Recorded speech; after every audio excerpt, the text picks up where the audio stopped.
लोकसभा चुनाव 2024 में जनता की राय जानने के लिए जौन प्रकाश न्यूज़ के रिपोर्टर ने चाय की चुस्की लेते हुए लोगों से बातचीत करी, जहां पर मोदी सरकार के द्वारा किए गए विकास कार्य और कांग्रेस के द्वारा किए जा रहे वादों को लेकर जनता से चर्चा की गई है। अनिल फिरोजिया ने जो विकास कर रहे हैं उसको लेकर और जो कांग्रेस के प्रत्याशी है यहाँ से महेश परमार, उनको लेकर यहाँ से जनता की राय जानने की कोशिश की गई।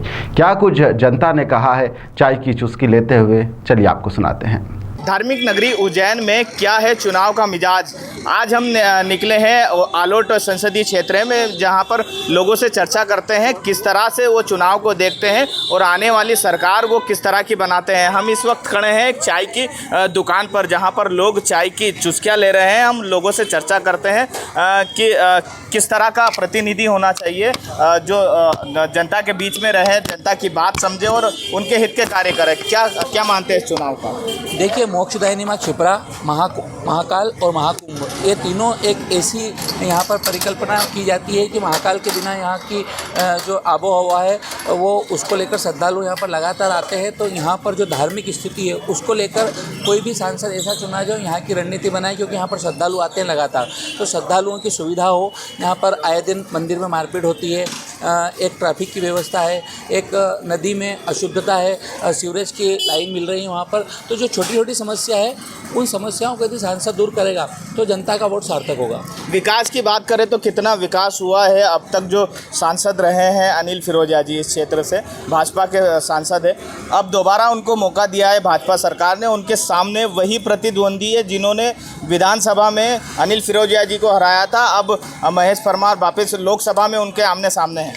देखिए, ये बात सही है कि पिछली बार से अधिक यहाँ पर विकास हुए हैं। यहाँ पर विक्रम उद्योगपुरी के तौर पर एक नया पूरा उज्जैन बसा है। यहाँ पर लगभग 56 कंपनियाँ आ चुकी है और कई सारी फैक्ट्रियों में उज्जैन के लोग भी काम कर रहे हैं, बाहर के इंजीनियर भी आए हैं।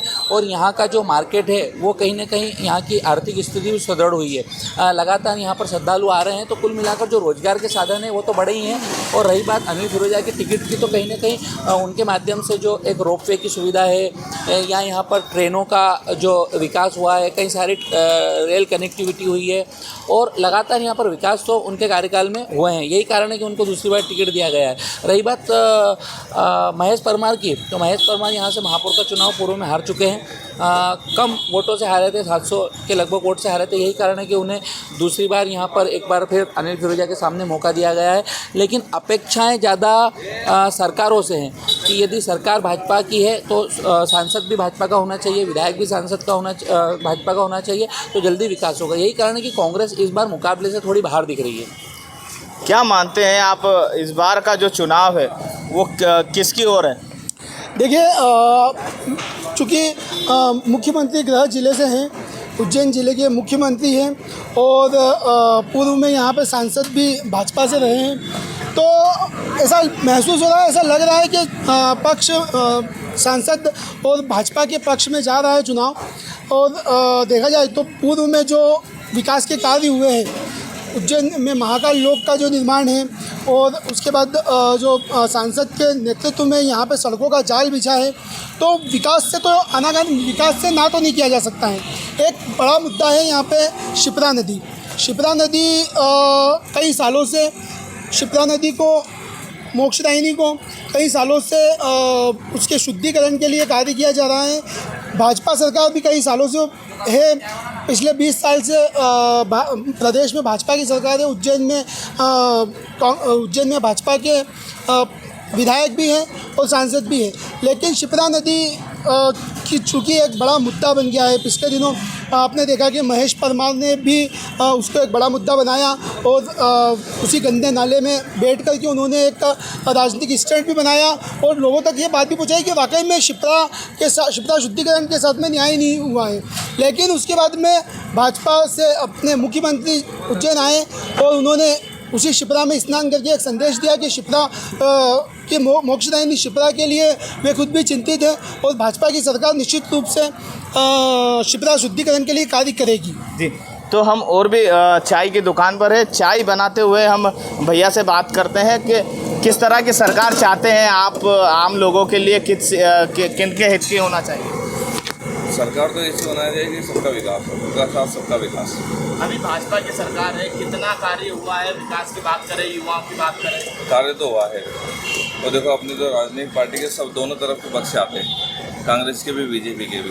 यहाँ पर बाकी कई पक्ष- लोग आते हैं किस तरह की बातें करते हैं चुनाव को लेकर? चुनावी माहौल है, सब अपने पार्टियों के हिसाब से बातें करते हैं। जी भैया बताएं, आप किस तरह की सरकार चाहते हैं? जी दादा, आप क्या करते हैं? क्या करते हैं आप? हम नगर निगम में है। कैसी सरकार होना चाहिए? भाजपा के भाजपा की होना चाहिए। क्या होना चाहिए? क्या किस तरह का विकास किया? विकास तो बढ़िया हुआ। बढ़िया विकास करा है जी। तो सब लोग भाजपा की बात कर रहे हैं, भाजपा ने विकास किया है। और भी हमारे साथ कुछ लोग हैं, हम उनसे भी बात करते हैं। जो दादा बैठे हुए हैं सामने, दादा क्या चाहते हैं आप? किस तरह की सरकार होना चाहिए? कैसा विकास होना चाहिए? भैया इस मामले में मैं कुछ नहीं बोल सकता और ना ही मेरे को इंटरेस्ट है। जी भाजपा आए कांग्रेस आए कोई मतलब नहीं मेरे को तो वही मेरा काम करना रोटी खाना बस। जी जी दादा, आप बताएं। भाजपा तो ले देकर लोगों का कहना है कि भाजपा ने विकास किया है। ये जो 10 सालों में लगातार जो मोदी की सरकार है उन्होंने विकास किया है, सड़कों का जाल बिछाया है, रेल कनेक्टिविटी बढ़ाई है। कई बड़े ऐसे मुद्दे हैं जो 70 सालों में कांग्रेस नहीं कर पाई थी, वो भाजपा ने कर दिखाए। उज्जैन से जनप्रकाशन के लिए अमृत बेंडवाल।